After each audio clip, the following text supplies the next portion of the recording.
Title, she said we'd get married, then told me our kids wouldn't be white enough.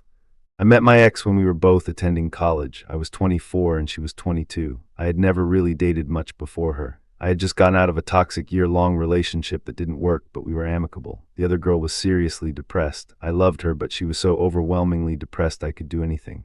I consider myself an empath and her depression would seep into me, so I broke it off. My ex was the one that sort of approached me as we were both living in the same apartment complex. I had gone out of my way to help her a few times, but she asked for a ride, and that was what sparked the friendship, then relationship. I would spend hours with whether she was at home or closing at the sandwich store she worked at. She was taking time off from school due to depression and a failed engagement from a year or so ago. Though as far as I know, she never finished school period and transferred twice to other universities.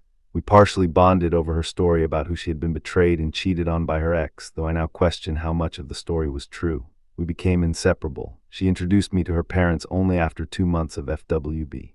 After a few months, I wanted to become my girlfriend since I simply had no interest in other girls aside from her. She declined, saying she wasn't ready because of her past engagement. This should have been my first red flag, but I liked the idiot I was giving her a pass. We continued dating exclusively. She didn't date anyone else, and neither did I. A month later, I brought up our status again, because if we were exclusive anyway, why not just admit what we were? She continued to fight it. There were times during our relationship where things seemed perfect. She seemed to like everything I liked. She had similar goals and we just seemed like a perfect match. But sometimes I would notice backhand remarks about me. She would sometimes compare me and talk about her different exes. We would sometimes fight over such a small thing and I would try to de-escalate it, but she wouldn't have it. She would run out of my apartment and at times I would chase after her. She would become angry that I did that, saying I should give her space. So the next time she did that, I wouldn't chase after her, and then she would accuse me of not caring about her. She also began to gaslight me about certain things I remembered her saying, though at the time I didn't know what gaslighting was, but like a sucker in love I went with it. Many of my friends would remark to me when I spoke about her that I could do better, that she didn't treat me right, but I just brushed it off. People listen to your friends, they usually are looking out for you. After dating for a year, I would still bring up becoming official BFGF, but she was still resilient. She would still say she wasn't ready, but I was the best guy she had ever dated. All of her friends knew we were dating, but to be honest, I didn't like them. She would invite me to hang out with them, but they were very cliche-ish, and I'm not like that. Also, they had a cat and I'm allergic, so I would use that as an excuse. As time went on, we would go on dates. She would call me every night, and we would stay on the phone all night until one of us woke up the next day. She said due to her depression, I was comforting and helped her sleep. We continued to have problems at times where she would even get physical. She slapped me hard on 2 occasions. Both were not because we were fighting, but because she thought it would be funny. Each time I told her that was disrespectful and that since I would never do that to her, I expected the same in return. During one of our fights, she once stated, "My roommate knows all the guys that would be willing to be NCMOs in the complex, so I don't really need you." But finally, after a little over a year of dating, she gave in and decided to be GFBF, but I noticed that she seemed to keep it secret to everyone except her family. I thought it was weird, but seeing as I had gotten what I wanted, I paid no attention to it. I'm going to put this in here and say there were times I wasn't a perfect so. I also deal with depression and the stress of work, school, family, and her became too much at times. I lashed out but never hurt her. I would point out the things she had done were hurtful to me. We broke up several times. Sometimes I would break up with her and sometimes she would break up with me. But each time one of us would relent and come back to each other. One time I was a bit manipulative and self-harmed to show her how much it was hurting me. She had also self-harmed and expressed being suicidal during us dating, and to be totally honest, I got the idea from her. I was truly in love with her. She told me she was with me. We discussed marriage, children, where we would live, etc. During this time, she moved twice. First to an apartment down the street and then to her parents' house about an hour north. When she lived in the apartment down the street, she threw a party. When it was over, none of her friends stayed to help clean, just me. She told me this was proof I'd be a good husband. After her move to her parents, I would visit her almost weekly. But I began to notice a bit of distance at times. She was replying slower and slower to my texts and calls. But if she called or texted me, she expected a quick reply. Whenever she needed me, I would come to her, even at 1 a.m. in the morning when I had work and school the next day. After a couple of months, I began to suggest getting engaged, but then she started to do the same thing she had done with being GFBF. She would use her depression from her past relationship as an excuse, and then she asked if we could go back to casually dating. This was the dumbest thing I had ever done. I said it was okay. I thought this would show her that I was the guy for her. Over the next few months, she would go on dates, but she would tell me about them and tell me how much better I was than them. I continued to not date because I was a sap in love with her. But I had told her if she found someone she wanted to pursue, I would end our relationship and she could go after him. But then after talking to my friends and family, I had a realization. That's why I was doing all this for her when she wasn't even my GF anymore. So I told her and she agreed that any physical relationship would end until we got back to being exclusive.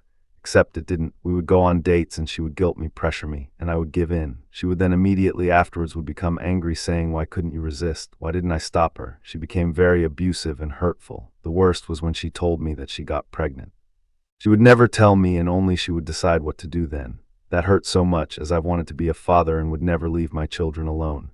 But I would simply fight with her and we'd end up making up. During all of this we would continue to talk about a future together. She would see a mixed baby, I'm Latino and she was white, and say how she saw the cutest baby that could have been our baby. Whenever C was depressed, she would call me or ask me, "Would you still marry me?" And I would respond, "Of course I would, I love you." It wasn't until Christmas when I was in Florida visiting my brother did I begin to suspect something more was up. I'd text her, she wouldn't respond. I'd call her to do the phone thing at night, but she wouldn't answer. But one time she called and asked if I had the movie on DVD, and when I asked why, she said I wanted to watch it with my family, but I could sense something was off. When I came back from vacation and started the new semester of school, she came to visit me, sort of. She came to my university for some reason and lost her Fitbit and called me to help her. I came to help and she spent some time together, but I could feel something was different. She then told me she wanted me to come visit her in 2 days at her parents' house as she had something to talk to me about. It was then I knew what was coming. I talked to some of my friends and prepared for the worst. When I got to her parents' house, it was late. She asked me to come at 10 p.m. She came into my car and we talked for about 30 minutes to an hour. She told me that she no longer wanted to date me, and I agreed. I told her I had felt her becoming distant, and I asked her if it was someone else. She denied there was something else. She said she simply no longer felt we were right for each other. But then she said other things. She said that she never considered me husband material, that she never saw us getting married, having kids, that she had always known from the beginning. She even said another reason she didn't want to be with me was that her kids wouldn't look like her because of her being white and me being Latino. This is especially funny now because she likes to say how progressive and not racist she is. Right, this shocked me. I remembered back to all the plans we made. All the times she had asked if I would marry her, all the times she had talked about our hypothetical children. That hurt the most. I told her I loved her, but that I agreed we were done. We decided on no contact. She decided to block me on Facebook, saying she knew if I blocked her, I wouldn't be able to keep her blocked, so she should be the one to do it. I said fine. We didn't end up blocking each other on our phones due to if there was an emergency. I had no family in the state. As I drove away, I felt sad, but also felt as if a huge burden was lifted from me. For the next month, it was an uphill battle. I would be depressed at night. I realized she had made me codependent on her. I had become accustomed to her nightly phone calls. I felt very alone. There were many nights on the floor of tear-filled agony, but I threw myself into my work, my school, and my friends. But then about a month later, I got a call from her early in the morning. I answered thinking it was an emergency. It wasn't. It seemed as if she had dialed me, but that didn't make sense. We hadn't spoken in a month. What were the chances of her accidentally calling me? I could hear a conversation, but only bits and pieces. I could hear her voice, but also a voice I didn't recognize the other voice. It was definitely a guy. I heard something about snow, and I swear I heard my name mentioned, but then the call ended. I know I shouldn't have, but I reached out to a few friends and heard she had started dating someone. I then reached out to her, I know I shouldn't have, and asked if she was all right. It took a few days for her to respond. She then said she had dialed me, but she had wanted to speak to me. She said she really missed my friendship, and for a few minutes we spoke as if nothing had changed. She told me she had started seeing someone. I told her I had heard, and she asked how, and I told her from friends. By then I had seen a picture of the guy. She began talking about him and about his flaws. I just listened, but I began to feel weird about it. She then spoke about his hair being weird, and I responded, yeah, it is a bit, but I guess she had been speaking about his hair years ago, and then began to question how I knew what his hair looked like back then. I responded, sorry, thought she was talking about now. She then told me that she had recently been getting a lot of random friend requests on FB, and she asked if they were me. They weren't. We ended the conversation shortly after, and I began to have a weird feeling about it.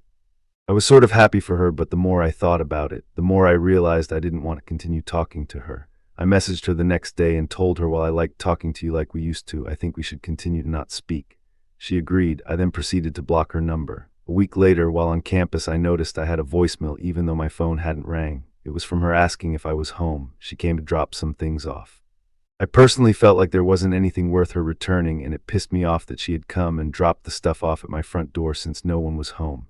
I became really annoyed. I had told her no contact anymore. I then decided to write her an email. I told her basically that I had loved her with all my heart, but that she had mistreated me in a lot of ways, lied to me, etc.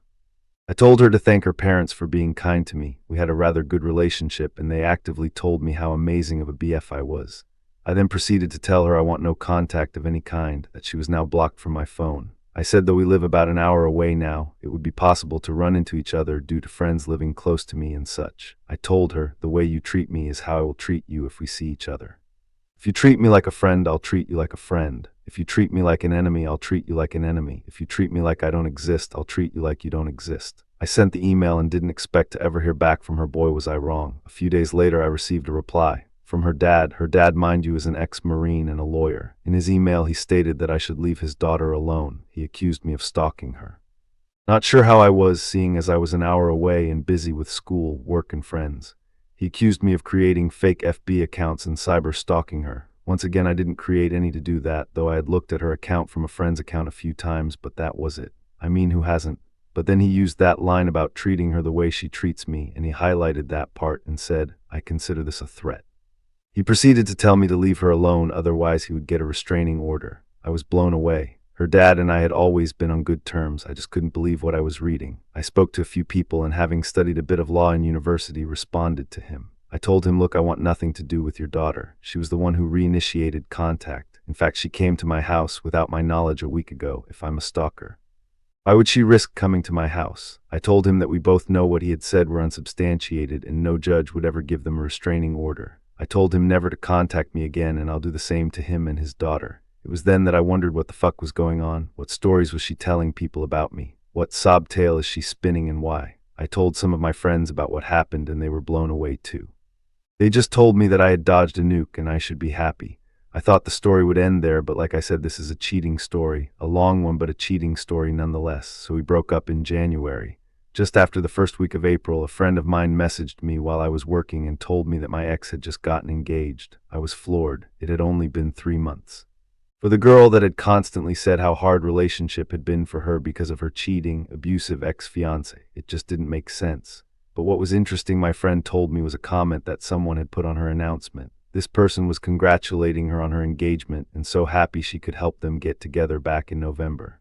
The same November when we were still going out. Yes, weren't exclusive at that point, but to me, since I had given her several outs and she lied about there being someone else, I consider that cheating.